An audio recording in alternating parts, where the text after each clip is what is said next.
Thank you for joining me for an important conversation about models and structure of small groups. What small group structure are you currently using? Or perhaps a better question would be, what small group model should we be using? I think the answer really to this question is, which one fits your church vision the best? Really, let's face it, there are so many options that we can all be overwhelmed by the amount of information out there. And so I'm going to share some of the primary options. This list is far from comprehensive, but really my goal is just to provide what are those things that are distinctive about each of these models. So the first one I'd like to tackle is the ongoing open group strategy, and this is made famous by the book Small Groups Big Impact by Jim Angley. The distinctive characteristic of this particular system is that these groups, well, they're perpetual in nature. Once a group begins, which can happen really at any time, it continues on really with the goal of multiplying, of birthing another group. This is also similar to what a cell church system might look like. It's also found in churches where small groups are the primary focus, but not the sole thrust as found in those cell churches.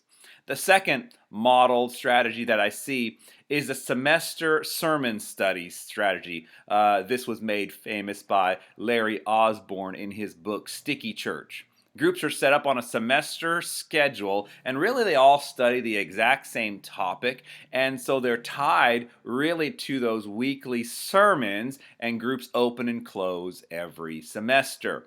The third option is the semester elective group strategy.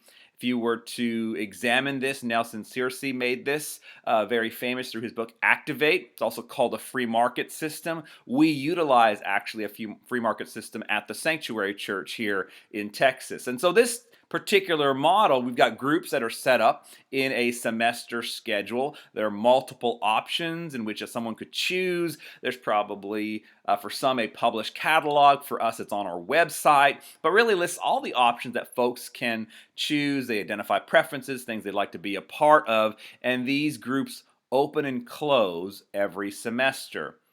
Another strategy is called the 9-month closed group strategy, and that is by Andy Stanley in his book Creating Community. We also utilize this for our care network, which is a closed group that we place people in.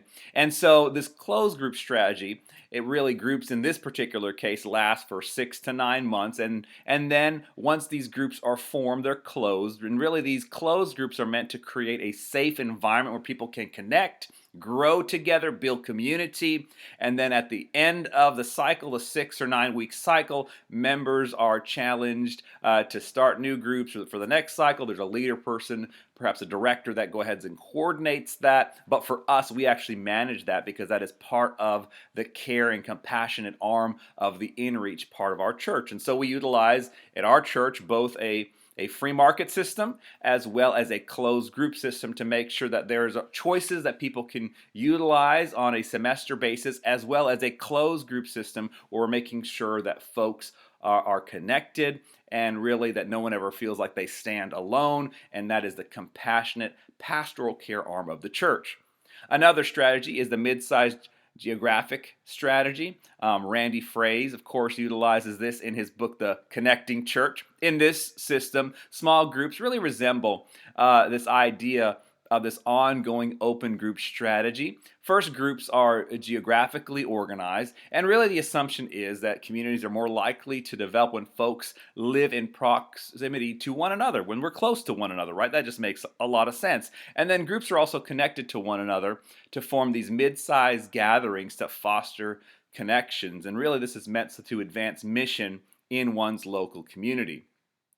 Another strategy, it could be just simply where we promote 2 or more group types. That's kind of what we're using, right? And Bill Donahue promotes this a lot in his book, Building a Church of Small Groups. And really, you're utilizing groups, you're connecting groups. You got fellowship groups, study groups, discipleship groups, task groups. But really, the idea is multiple forms of groups are utilized in that strategy. The both and system, all right?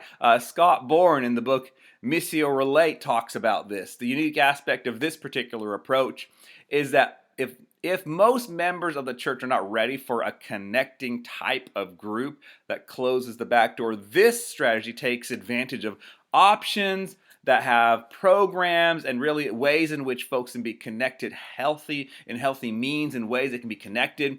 And really this focuses on the development of missional communities with the hope that we will all be equipped to participate. Then there's the cell-based church. We've already heard this. Oak Creek Church utilizes this.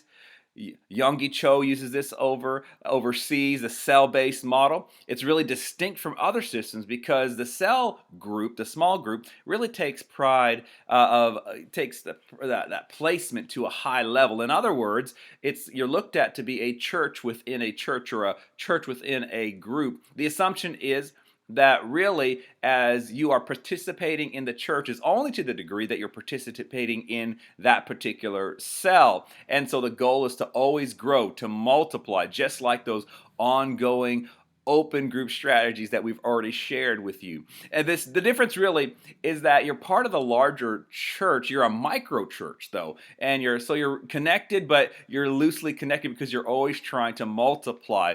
While this distinction is subtle, I think it is critical to understand.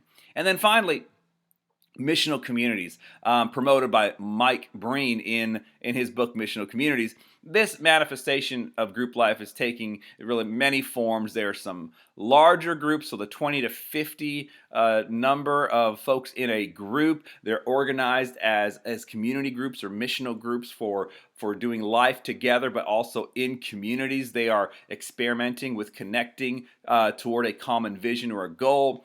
The distinction here is that communities embodied it as a way of life, bringing God's redemption to a specific neighborhood, a people group, a setting.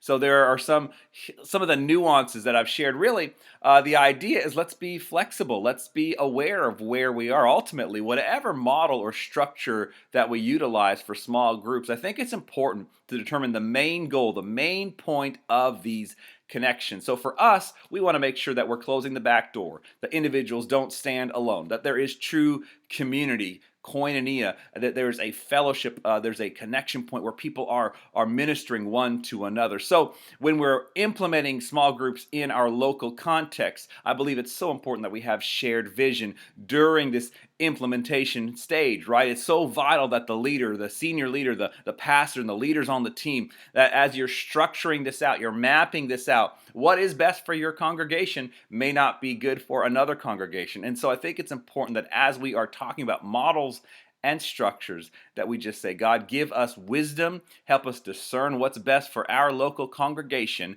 and let's make sure that we're making choices that will ultimately guide the church in a deeper level, but not only just depth, but also connected to one another.